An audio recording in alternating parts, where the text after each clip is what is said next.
Selamat berjumpa kembali dalam pembahasan yang menyangkut tema-tema dalam bidang bisnis.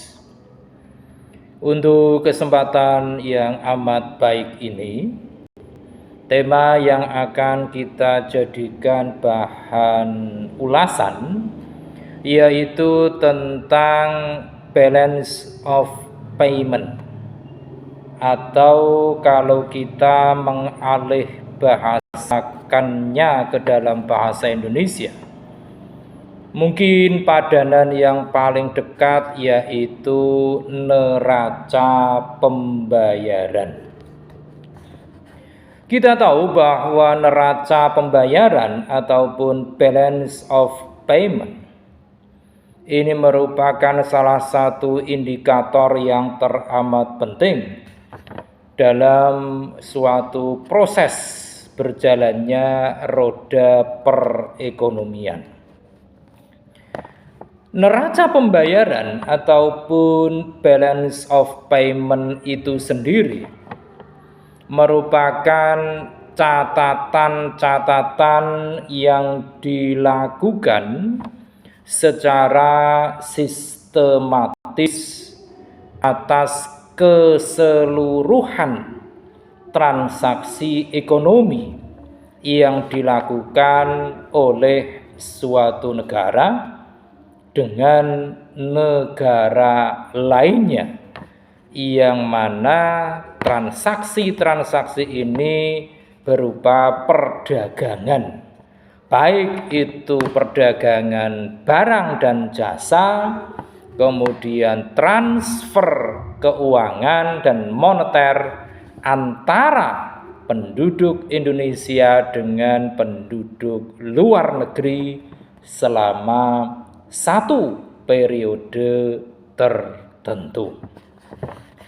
Nah, kalau kita berbicara ataupun menelaah lebih jauh tentang balance of payment ataupun neraca pembayaran ini, selayaknya kita mengenal beberapa jenis dari transaksi neraca pembayaran. Di antara jenis-jenis transaksi neraca pembayaran ini, yang pertama yaitu transaksi berjalan. Transaksi berjalan itu merupakan suatu transaksi yang berkaitan dengan kegiatan ekspor dan juga impor berupa barang dan jasa dalam kurun waktu 1 tahun.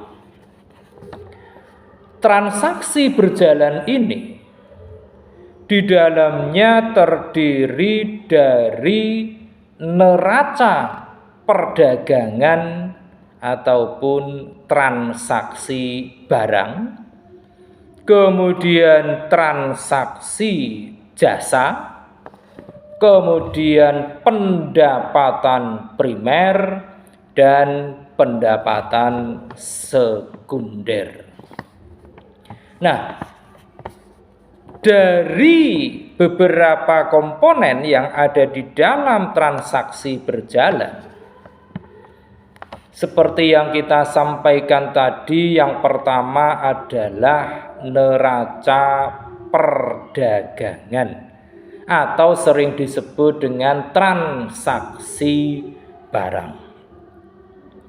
Transaksi barang ini meliputi transaksi atas terjadinya ekspor dan juga impor barang yang digolongkan menjadi migas dan non-migas. Dan karena adanya proses penerimaan pembayaran, maka semua ekspor barang termasuk di dalam transaksi kredit.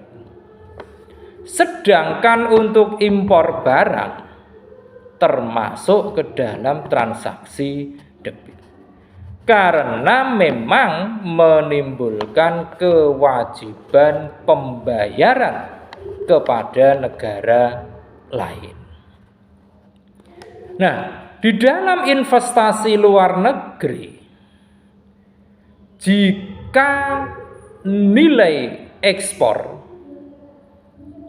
itu melebihi nilai impornya, maka dengan demikian dapat dikatakan bahwa negara sedang mengalami surplus neraca perdagangan.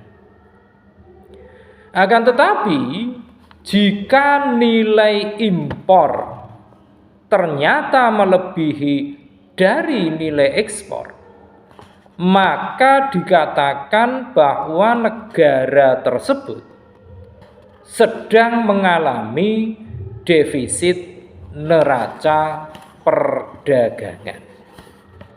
Ini adalah komponen dari transaksi berjalan berupa transaksi barang.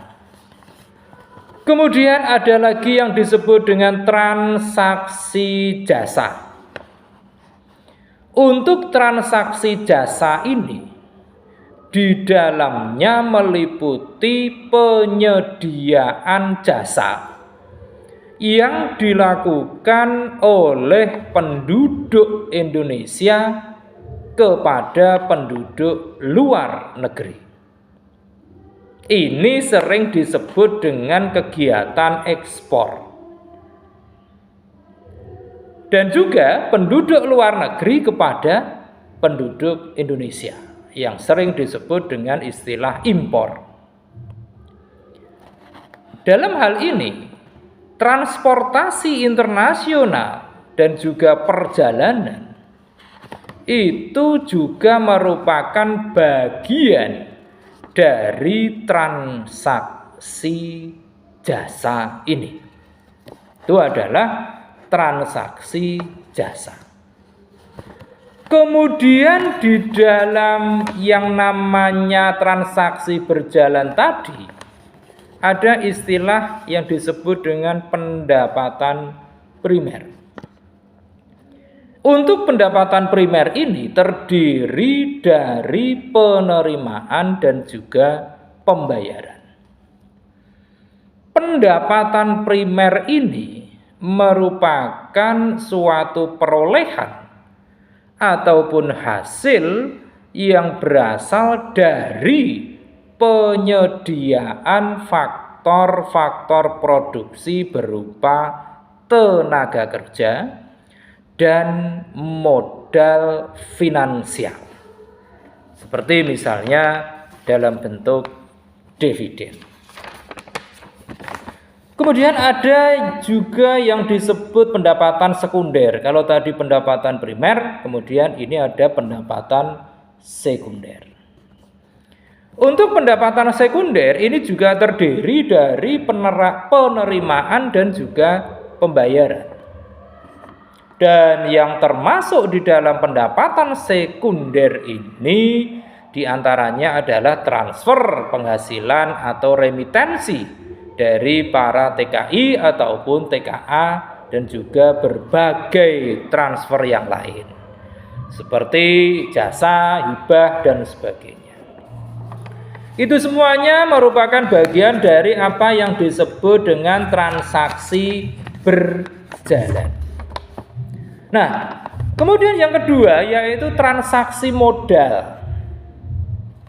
Untuk transaksi modal ini pada umumnya digunakan untuk mencatat hasil bersih yang didapatkan dari transaksi pengeluaran dan juga pendapatan modal.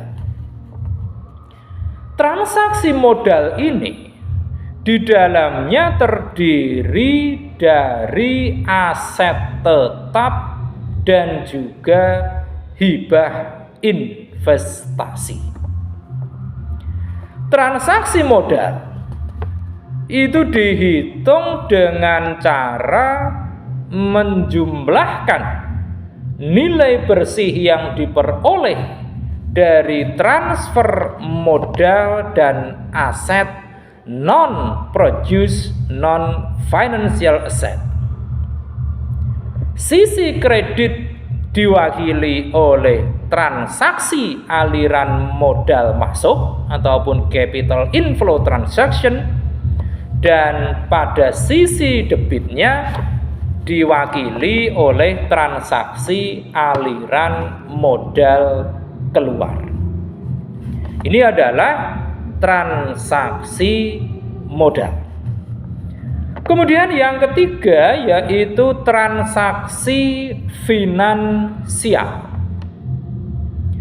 Untuk transaksi finansial ini merupakan suatu transaksi yang memberitahukan tentang adanya perubahan kepemilikan aset dan juga kewajiban finansial luar negeri dalam satu periode waktu.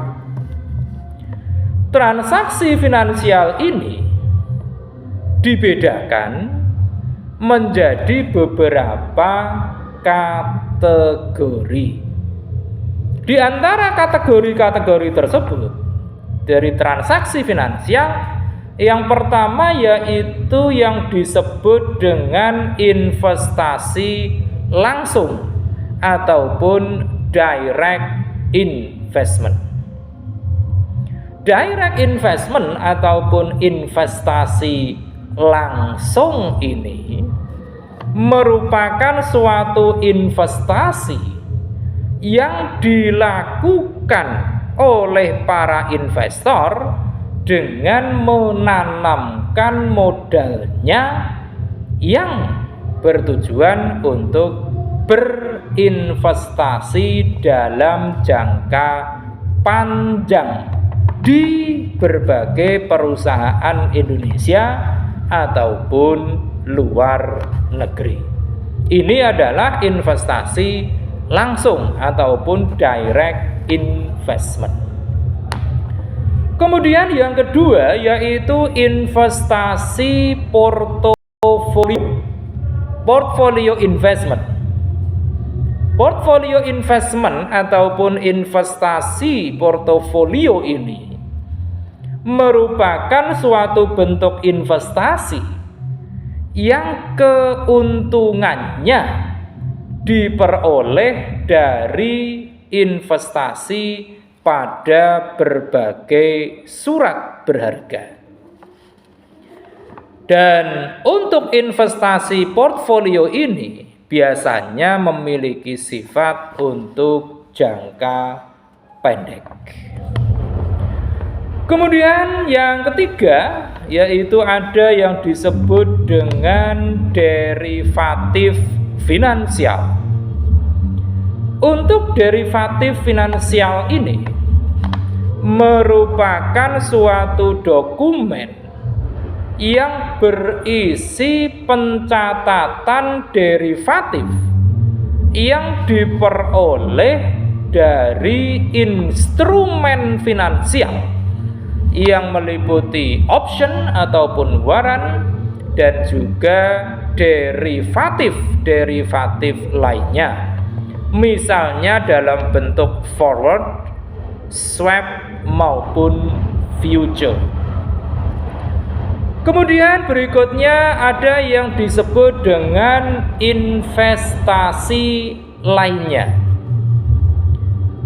Yang termasuk di dalam investasi lainnya ini yaitu semua jenis finansial yang tidak termasuk dalam 3 kategori seperti yang kita sebutkan baru saja, atau yang tidak termasuk investasi langsung, investasi portofolio maupun derivatif finansial. Nah, pada sisi kewajiban, sebagian besar investasi lainnya ini meliputi pinjaman luar negeri, baik itu pinjaman pemerintah maupun swasta, dan juga tentang hutang dagang yang didapatkan dari eksportir barang dan jasa di luar negeri. Itu adalah beberapa hal yang menyangkut tentang transaksi finansial. Nah, tentu saja kalau kita berbicara tentang neraca berjalan ini, tentu ini ada tujuannya, di mana pemerintah utamanya di dalam periode-periode tertentu harus menghitung tentang apa yang disebut dengan neraca berjalan ini. Lantas, apa yang menjadi tujuan dari disusunnya neraca berjalan ini? Kalau kita berbicara tentang tujuan, maka di antara beberapa tujuan yang ada, yang pertama yaitu untuk mengetahui keadaan ekonomi dalam kaitannya dengan hubungan internasional. Dalam transaksi internasional, suatu negara amatlah penting untuk mengetahui keadaan kekinian dari perekonomian negara lainnya. Dengan diketahuinya keadaan-keadaan yang dimaksud tadi, maka pemerintah akan dapat menentukan tentang berbagai kebijakan ataupun langkah-langkah yang harus diambil agar ketika melakukan transaksi ekonomi itu tetap mendapatkan apa yang disebut dengan keuntungan. Itu adalah tujuan yang pertama. Kemudian tujuan yang kedua dari neraca berjalan ini adalah dalam rangka untuk mengetahui permasalahan ataupun persoalan ekonomi yang ada di dalam negeri. Persoalan ataupun permasalahan dalam negeri ini akan dapat diketahui salah satunya melalui neraca pembayaran ini. Pencatatan yang ada di dalam neraca pembayaran merupakan data-data yang akurat, sehingga pemerintah akan dapat segera mengetahui persoalan-persoalan ekonomi yang terjadi di dalam negeri. Dengan begitu, maka pemerintah juga dapat melakukan penyelesaian dari persoalan-persoalan ekonomi sesegera mungkin. Ini adalah tujuan kedua. Kemudian tujuan yang ketiga dari neraca berjalan yaitu untuk mengetahui sumber daya yang ada. Sumber daya yang dimiliki oleh suatu negara itu dapat diketahui dengan menggunakan neraca pembayaran yang tepat. Dan jika telah diketahui sumber daya yang dimiliki oleh negara lain tentunya, maka pemerintah dalam hal ini bisa menentukan transaksi-transaksi ekonomi yang paling tepat. Itu adalah tujuan yang ketiga.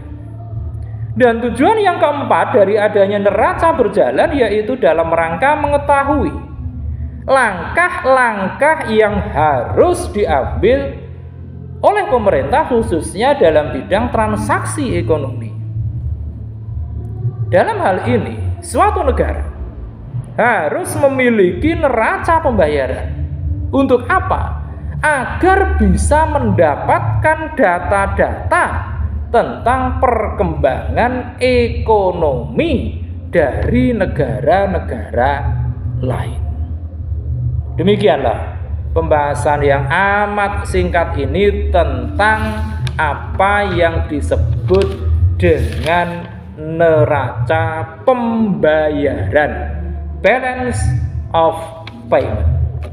Mudah-mudahan ini akan semakin memperluas cakrawala keilmuan kita yang menjadi hal yang utama dalam menjalankan bisnis. Terima kasih atas perhatian Anda semua, dan kita akan meneruskannya dengan mengupas berbagai topik masih berkaitan dengan bidang bisnis untuk kesempatan berikutnya.